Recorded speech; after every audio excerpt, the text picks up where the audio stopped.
Bonjour chers téléspectateurs, merci de répondre présent également à votre chaîne. Désormais habituez-vous à cet espace de tous les téléspectateurs de la région également du Midi, également de la région du Bélier. Eh bien la chaîne c'est Oufouettisme TV.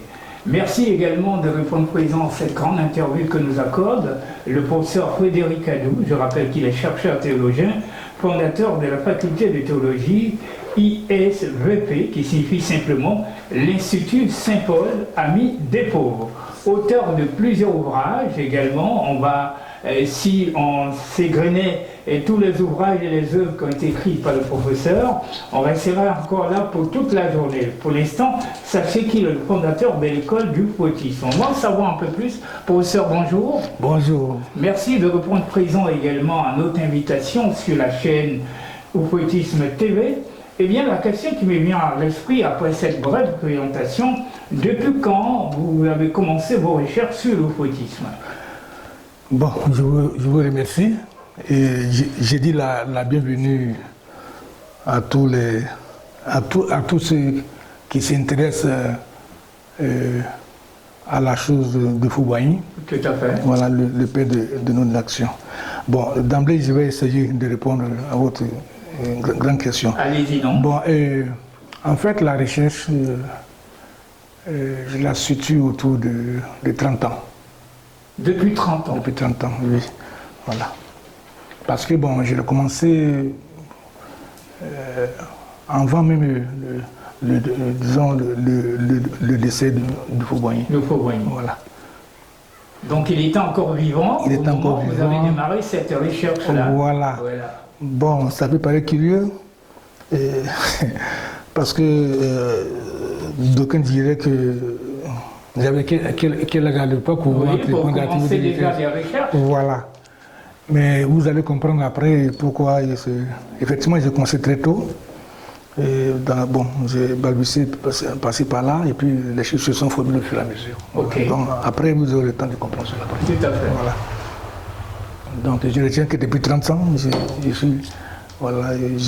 mène cette recherche-là. En fait, bon, il faut dire aussi que tout à l'heure, vous avez parlé de l'Institut, c'est plutôt Saint-Vincent de Paul, voilà, l'ami des pauvres. Oui. Et la recherche sur le foutisme est incrustée dans la recherche de la faculté de théologie, Oui. parce que au niveau de l'Institut, disons, nous étudions les conditions de l'existence humaine. Oui. Voilà. Donc le foutisme tient sa racine des activités de la recherche que l'homme qui est pratiquée par l'ISVP. Ok. Voilà.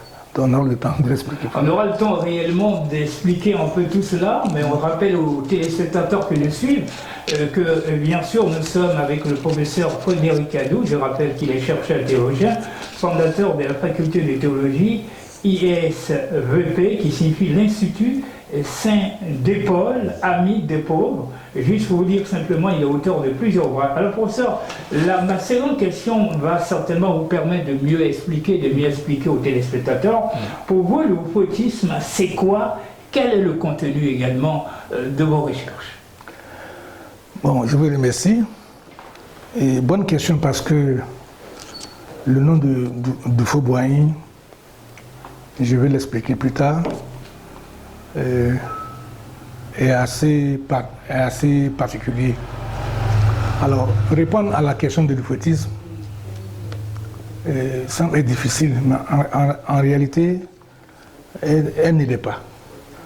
Je pourrais dire par exemple que l'oufouettisme est ce que je suis. Est ce que je suis. Ce que vous êtes. Ce que je suis en tant que chercheur, en tant que théologien. Parce que Fouboigny je vais dire qu'il a inspiré, par son action, il a inspiré le devenir d'un peuple. Et quand vous prenez, par exemple, l'hymne national de la Côte d'Ivoire, voilà, quand vous prenez la Badianaise, vous allez vous rendre compte que il est demandé, l'Ivoirien est appelé à être un modèle de l'espérance. Alors, je vais parler de vocation. Donc, l'oufouettisme, pour moi, est l'expression d'une vocation qui prend sa ressource, qui prend sa racine dans dans l'existence du Fauboyant. C'est-à-dire, je me comprends comme quelque chose qui résulte de son action. Donc, si on m'a compris, c'est qu'on a compris le foutisme. Parce que, qu'est-ce que je veux dire? Il dit à tout un peuple, je prends vos destins en main, et il prépare ce peuple-là à être modèle d'une espérance. Il instruit ce peuple-là sur la nécessité de la paix.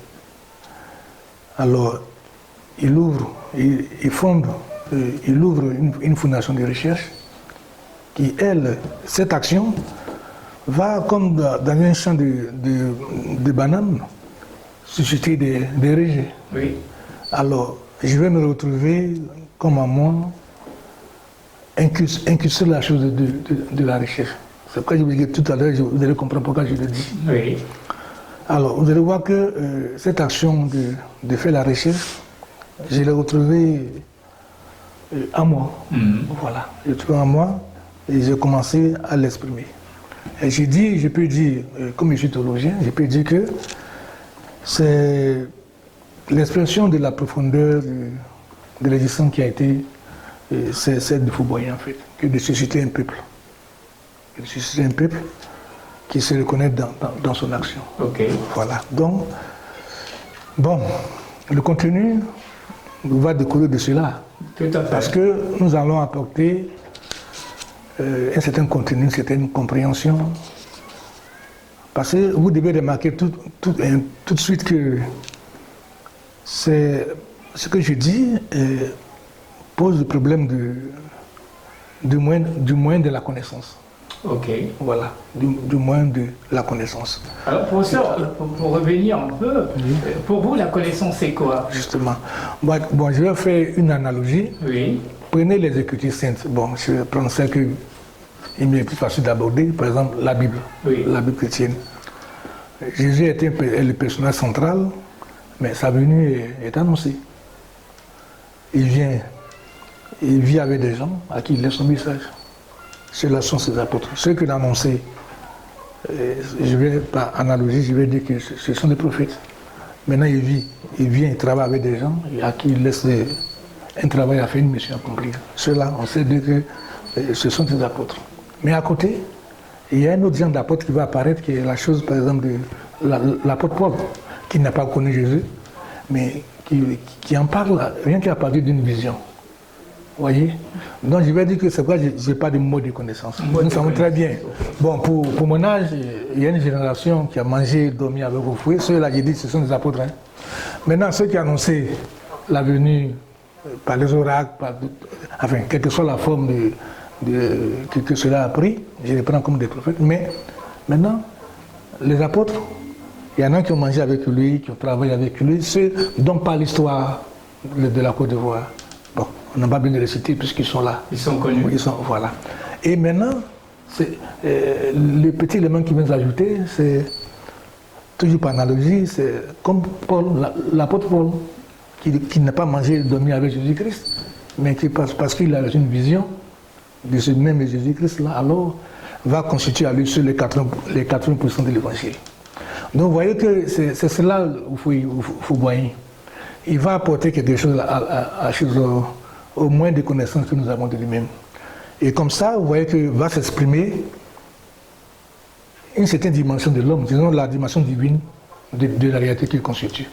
C'est pour ça que je suis théologien, pour l'exprimer, pour le faire comprendre. Parce que c'est quand même c'est quelque chose assez singulier. Voilà, donc on ne s'y attend pas. Donc je vais dire qu'il y a l'histoire que nous connaissons. Il faut bien passer par ici, il a fait ça, il a fait ça, il a fait ça. Mais du moment où il s'exprime comme un homme de foi, il ne faut pas s'étonner que Dieu ne se limite pas à ceux qui ont mangé bu avec lui, et que Dieu manifeste qu'il est avec lui, en donnant du Fauboyant. Je vais dire que, vous voyez, Dieu a été témoin de l'existence du Fauboyant, et il va faire le témoignage. Et la vision est une expression est un moyen d'expression que Dieu utilise couramment. C'est tout ça qui va conforter l'idée d'une religion de paix. Après, quand Houphouët-Boigny va l'annoncer, voilà, même si on n'en parle pas, nous on va en parler. Vous voyez, voilà. Donc le contenu, la question que vous posez, le contenu c'est cela. Vous voyez que c'est un ensemble de choses. C'est d'abord une vision. Et voilà le moyen, disons, les justifications, disons, de la réalité de cette vision. Voilà. Que nous allons, disons, associer aux connaissances qui existent déjà, voilà, aux autres aspects. Parce que cette façon de faire, parler de l'euphotisme comme théologie, bon, écoutez, Houphouët est bon chrétien, il aime Dieu, tout ça, mais la dimension théologique, je pense que, bon, pour le moment... mais Houphouët a construit l'une des plus grandes basiliques du monde. Oui, effectivement. Bon, écoutez, la construction d'une basilique, je ne cesse de le dire, hein, quand on parle de fenêtre, il faut construire une basilique. Mais j'ai dit, écoutez, prenez toute la Côte d'Ivoire, faites-en une basilique. Voilà. Prenez quelqu'un à le déposer à la basilique, il ne serait pas meilleur croyant. Parce que, faute de connaissance de la personnalité de la personne, voilà. C'est le nom de Houphouët-Boigny qui attire. Oui, c'est Houphouët qui appelle, c'est le nom qui attire. Pour dire que c'est pas aussi simple que cela. Donc, j'ai dit que par la basilique, il a exprimé une foi pour montrer la réalité de sa relation avec Dieu. Mais toute relation féconde avec Dieu produit toujours des enfants. Produit toujours quelque chose. C'est comme une nappe qui donne des fruits. C'est pourquoi j'ai dit que, quand j'ai dit que le fautisme, c'est moi, c'est pour exprimer cela en fait. Vous voyez? Voilà. Bon, à la basilique, il faut quelque chose. Il faut Houphouët-Boigny ait fait des enfants. Vous voyez? C'est-à-dire que, comme il est entré dans la spiritualité, de ces choses spirituelles-là, ils naissent, apparaissent des descendants. Vous voyez? Bon, après, je vais l'expliquer, hein, que, bon, il y a l'introduction de la chose politique, et de la religion dans la chose politique. Ce qui fait que être adepte, dire que bon, moi je crois en Houphouët-Boigny, je suis son adepte, je suis son fidèle, tout ça ne peut plus se faire sans cette dimension religieuse, voilà, qui exprime la foi qu'il avait en la vie, la foi qu'il avait en Dieu en fait. C'est pour cela que je parle de vocation, voilà. Alors, professeur, il y a dans vos recherches, en tout cas, il y a plein d'éléments que tu nous enseignes également, je dirais, aujourd'hui, pour qu'on saisisse mieux également la personnalité de l'homme, le combat qu'il a mené. Mais derrière tout ça, le fautisme, pour vous, c'est quelque chose qui va au-delà du spirituel, n'est-ce pas? Oui, effectivement. Voilà, au-delà du spirituel. Alors, la question qui me vient à l'esprit, pour vous, le fautisme est-elle une réponse aux questions de notre époque, de notre civilisation, de l'Afrique d'aujourd'hui, avec tous ces combats que nous menons contre la pauvreté, contre l'analphabétisme, bref, tous ces mots qui frappent le continent africain? Je vous remercie. Bon, une grande question et bonne question. Bon, Dieu merci, cette question est la réponse. Et effectivement, le fautisme est une réponse. Et le fautisme le démontre, même dans les actions premières que Houphouët-Boigny a posées. La formation des syndicats, par-ci par-là, la défense des droits de l'homme, jusqu'à arriver à la chose, toute chose qui va s'exprimer à l'échelle nationale par la quête de l'indépendance, le combat de l'indépendance. Mais la quête, l'obtention de l'indépendance, la réponse à un problème existentiel en fait. C'est un problème de notre temps. Donc, en abolissant l'esclavage et en lançant, disons, et par l'obtention dans la paix de notre indépendance, il a réglé un problème d'aujourd'hui et de toujours. Parce que les problèmes qui sont liés à la condition de l'homme, il est difficile de les tenir dans un temps. Ce sont des problèmes qui traversent le temps. Ça veut dire quoi? L'homme aura toujours besoin d'un bonheur. L'homme aura toujours besoin d'une liberté. Donc on ne peut pas continuer la liberté pour dire, donc, écoutez, il faut voir, il a fait sa chose en 1960, il a eu l'indépendance, on trouve la page de l'histoire. C'est pas vrai. C'est pas vrai, puisque je ne cesse de le dire, hein, que l'indépendance obtenue obtenue des mains du colonisateur n'a été qu'un acte, je dirais, virtuel. Il nous appartient à nous de meubler, de donner un contenu à notre indépendance. Puisqu'on parle d'autodétermination. C'est là qu'il faut voir, le Fauboyant va se faire, le fautisme va se faire réponse au problème de l'existence même de l'Ivoirien. Et cela va forcément traverser le temps. Nécessairement traverser le temps. Parce que nous avons obtenu l'indépendance, il n'est pas difficile de montrer qu'aujourd'hui, nous devons continuer pour avoir eu cette indépendance, il faut la sauvegarder. C'est comme la paix. Si vous faites la paix pour une semaine, la semaine qu'est-ce que vous faites? Alors vous allez comprendre pourquoi au Fauboyant, il va mettre une fondation de richesse en place, qui va, elle aussi à son tour, se susciter la chose de la richesse comme étant une vocation, et dans lequel l'Ivoirien, dans lequel l'Ivoirien est invité à prendre conscience de la réalité de ce qu'il est. Parce que vous n'êtes pas sans savoir que le mot ivoirien n'est pas sans créer certaines difficultés dans la compréhension des gens. Tout à fait. Voilà. Donc il nous faut c'est bien une réponse. C'est bien une réponse parce que les problèmes ne sont pas abordés. Il y a un dépassement de la compréhension de notre acte d'indépendance qui a été obtenu. Mais si Houphouët a couru à mener un combat d'indépendance, c'est qu'il avait bien une vision, il avait bien une compréhension de l'homme.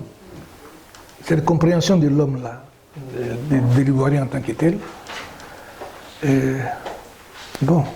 est forcément continue, c'est parce que sa compréhension était réponse. Parce qu'il faut comprendre que Houphouët a vécu avec les colons, ceux qui étaient ses colons, souvent je le dis, il a même été leur valet. Il faut avoir vécu avec eux, participer à leur gouvernement, faire tout ce qu'il pouvait faire. Il n'est pas venu demander l'assimilation de son peuple au peuple français. Nous vous remercions, nous vous remercions pour tous vos bienfaits, et nous avons besoin nous-mêmes d'être ce que nous sommes. Tout à fait. Voilà ça. Alors, s'il y a plus grande réponse que ça, dites-le moi. Il n'y en a pas. Et quand vous dites que j'ai envie d'être ce que je suis, c'est pour toujours, ce n'est pas pour 2 jours. Je vais alors dire qu'effectivement, la réponse qu'il faut donner, va aller au-delà du temps. Va aller des générations. Tant que la Côte d'Ivoire sera la Côte d'Ivoire, il ne pourra qu'épuiser finalement le besoin de la réponse qu'il a donné à ce qu'il est, dans celui qui a obtenu l'indépendance. Oui. Donc effectivement, c'est une réponse. C'est une réponse aux questions de nos temps. Alors, professeur, merci encore d'avoir accordé cette grande interview à notre chaîne, au Poétisme TV. Mais on ne serait pas à ce premier numéro, on serait que dans les prochaines éditions, on aura encore d'autres thématiques avec lesquelles vous voulez partager avec les téléspectateurs. On va simplement vous permettre de lancer un message également à tous ceux qui vous regardent et qui vous écoutent. Bon, ok. Qu'est-ce que je pourrais dire par message? Bon, je vais plutôt, disons, avancer un peu dans mon raisonnement, puisque vous parlez de réponse aux problèmes d'aujourd'hui. Je vais plutôt, comme message, faire comprendre qu'il existe une science au foutisme de l'homme. Oui, quand vous allez de l'université, dans toutes les écoles de formation, que ce soit philosophie, tout ça, on parle des sciences de l'homme, ok? Nous, ici, à l'école de l'Oufoutisme, nous disons les sciences au foutisme de l'homme. Ça veut dire que l'Oufoutisme devient objet d'anthropologie, sociologie, histoire, etc., etc. C'est toute la science de l'homme. Voilà. Donc, tous ces éléments existent, parce que désormais, nous pourrons aborder les questions qui nous sont posées. C'est pour ça cela, parce que les réponses qui sont données ça et là, qui viennent remplir notre vécu, s'inspirent de quoi? Elles sont des réponses qui ont donné d'autres sciences. Prenez par exemple la science politique. Tous nos politiciens ont été nourris à la chose des gens d'une certaine éthique politique, Oui. mais qui ne nous demandent pas la connaissance qu'elle a de nous. Tout à fait. Voilà. Donc, le père de la nation ne peut pas ne pas avoir pour lui un concept d'éthique politique. Parce que quand on dit qu'il a fait la paix, c'est le résultat d'une perception qu'il a de l'existence en fait, que l'on peut appréhender, exprimer sous la forme d'une anthropologie, d'une sociologie. C'est là que vient le concept de l'hypothèse science de l'homme. Mais bon, ce n'est que juste un message. Oui. Nous avons le temps. Dans nos prochaines émissions, certainement le professeur reviendra sur le contenu des enseignements qu'il donne également à tous ces étudiants qui viennent à travers la Côte d'Ivoire s'imprégner des connaissances sur le hypotisme. Professeur, merci. C'est moi qui vous remercie. Je tenais donc à rappeler aux téléspectateurs que nous étions avec le professeur Frédéric Kadou. Je rappelle qu'il est chercheur théologien, fondateur de la faculté de théologie ISVP, qui signifie simplement l'Institut Saint-Paul de Saint-Vincent de Paul, également ami des pauvres, auteur de plusieurs œuvres, fondateur de l'école du chrétisme. Merci aux téléspectateurs, puis on se retrouve très bientôt sur cette même antenne, également avec le professeur. Merci également de garder, bien sûr, votre position d'écoute et à très bientôt.